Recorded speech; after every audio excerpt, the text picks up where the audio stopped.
નમસ્કાર ખેડૂત મિત્રો, ફરીવાર સ્વાગત છે આપણી ચેનલ કિસાન હેલ્પમાં। ખેડૂત મિત્રો, છેલ્લા 2-3 દિવસથી ગુજરાતના અલગ-અલગ વિસ્તારોમાં મેઘરાજા ધમાકેદાર બેટિંગ કરી રહ્યા છે। ક્યાંક ધોધમાર વરસાદ તો ક્યાંક વીજળીના કડાકા ભડાકા અને ભારે પવન સાથે પ્રી મોન્સૂન એક્ટિવિટી શરૂ થઈ ગઈ છે। ખેડૂત મિત્રો, હાલની તાજી સ્થિતિ જોઈએ તો ચોમાસાના વાદળો ધીરે ધીરે ખૂબ જ મજબૂત બની રહ્યા છે। આપણા પાડોશીમાં એટલે કે મહારાષ્ટ્રમાં ખૂબ જ સરસ અને ધમાકેદાર વરસાદ પડી રહ્યો છે। દક્ષિણ ગુજરાતના અને સૌરાષ્ટ્રના કેટલાક ભાગોમાં પણ પ્રી મોન્સૂન એક્ટિવિટી એટલે કે ચોમાસા પહેલાંનો સારો એવો વરસાદ પણ નોંધાઈ ચૂક્યો છે।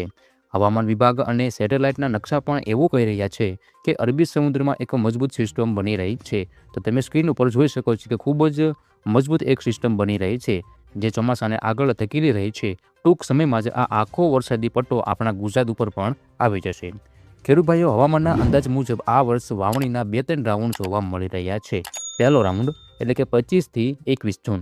હવે જૂન મહિનાના મધ્યમાં ગુજરાતના કેટલાક સીમિત વિસ્તારોમાં છૂટાછવાયો વાવણી લાયક વરસાદ પડ્યો હતો, જેમાં દાહોદ, ગોધરા, મહીસાગર, બોટાદ, ભાવનગર અને અમરેલીના અમુક ગ્રામીણ પંથકોનો સમાવેશ થાય છે।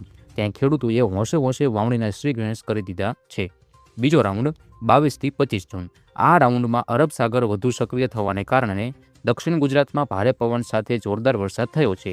સુરત, વલસાડ, નવસારી અને તાપી જેવા જિલ્લાઓમાં વાવણી લાયક વરસાદ પડી ગયો છે। આ સિવાય અમરેલીના વીજપોડી અને ભાવનગરના મહુવા આસપાસના ગામોમાં પણ સારો એવો વરસાદ નોંધાયો છે। હવે સવાલ એ થાય છે કે બાકીના વિસ્તારોમાં વાવણી લાયક વરસાદ ક્યારે થશે? તો ખેડૂત મિત્રો, ચિંતા ન કરશો। જૂન મહિનાના આ છેલ્લા અઠવાડિયામાં એટલે કે 22 થી લઈને 30 જૂન વચ્ચે લગભગ મોટાભાગના વિસ્તારોમાં વાવણી લાયક વરસાદ થઈ જશે। દક્ષિણ અને મધ્ય ગુજરાતની જો આપણે વાત કરીએ તો 25 જૂન સુધીમાં સારો વરસાદ પડી જશે। ત્યારબાદ વરસાદની તીવ્રતા થોડી ધીમી પડશે પણ મધ્ય વરસાદ ચાલુ રહેશે। અમદાવાદ, ખેડા, આણંદ, પંચમહાલ, વડોદરા, છોટાઉદેપુર, નર્મદા અને ભરૂચમાં પણ છૂટાછવાયા વરસાદની પૂરી શક્યતા છે। સૌરાષ્ટ્ર તો ગીર સોમનાથ, અમરેલી, ભાવનગરથી શરૂ કરીને બોટાદ, સુરેન્દ્રનગર અને રાજકોટ સુધીના વિસ્તારોમાં 25 થી 28 જૂન સુધીમાં વાવણી લાયક વરસાદ થવાની પૂરી સંભાવના છે।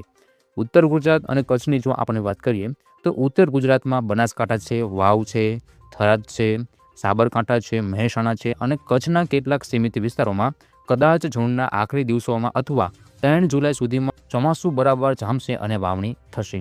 ખેડૂત મિત્રો, હવામાન વિભાગના કાયદા અને નિયમો અલગ હોય છે। ચોમાસું મુંબઈ સુધી પહોંચી ગયું છે અને ગમે ત્યારે ગુજરાતમાં ચોમાસાના સત્તાવાર આગમનની જાહેરાત થઈ શકે છે, પણ આપણા માટે સરકારી જાહેરાત કરતાં ખેતરમાં વાવણી લાયક વરસાદ પાણી પડે એ મહત્વનું છે।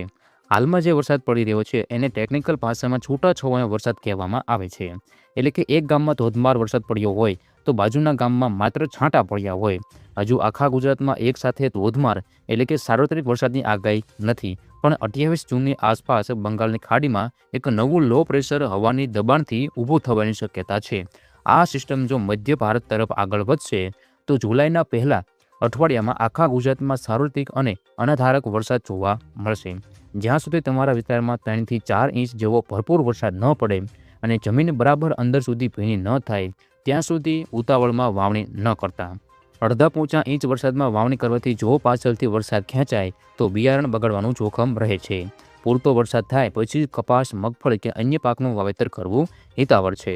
જ્યાં સુધી વરસાદ ન પડ્યો ત્યાં સુધી ઉત્તર ગુજરાત અને પશ્ચિમ ગુજરાતના કેટલાક ભાગોમાં તડકો અને ગરમીનો અહેસાસ થયો તથા પવનો ફૂંકાશે પણ ગભરાવાની જરૂર નથી। આ ગરમી જ વરસાદ ખેંચી લાવશે। તો ખેડૂત ભાઈઓ, એક વાત પાકી છે કે ચોમાસું હવે સાવ નજીક છે અને ખૂબ જ મજબૂત છે। ભગવાનના ઘેર દેર છે પણ અંધેર નથી। જૂન મહિનો પૂરો થતાં સુધીમાં આપણા મોટાભાગના ભાઈઓના ખેતરો લીલોછમ થઈ જશે અને જુલાઈથી શરૂઆતમાં મેઘરાજા આખા ગુજરાતને તૃપ્ત કરી દેશે। તમારા વિસ્તારમાં અત્યારે કેવું વાતાવરણ છે અને વરસાદ પડ્યો છે કે નહીં તે કોમેન્ટ કરીને જરૂર જણાવજો। આ માહિતી બીજા ખેડૂત મિત્રો સુધી પહોંચાડવા માટે શેર કરવાનું ભૂલતા નહીં। તો ખેડૂત મિત્રો, ટૂંકમાં કહીએ તો આગામી અઠવાડિયામાં આપણા ગુજરાતમાં મોટાભાગના વિસ્તારોમાં તમને વરસાદ જોવા મળશે। તમે ગુજરાતના કયા જિલ્લા કે ગામમાંથી આ વિડીયો જોઈ રહ્યા છો અને અત્યારે તમારે ત્યાં વાતાવરણ કેવું છે? તડકો છે, વાદળછાયું છે કે વરસાદ ચાલુ થઈ ગયો છે? અમને એ નીચે કોમેન્ટ બોક્સમાં જરૂરથી જણાવજો।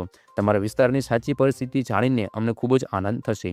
જો તમને આ માહિતી ઉપયોગી અને સાચી લાગી હોય તો વિડીયોને તમારા બધા જ વોટ્સએપ ગ્રુપમાં અને ખેડૂત મિત્રો સાથે શેર કરવાનું ભૂલતા નહીં। આવી જ હવામાનની રોજબરોજની લાઈવ અપડેટ માટે અમારી ચેનલને હમણાં જ સબસ્ક્રાઈબ કરો।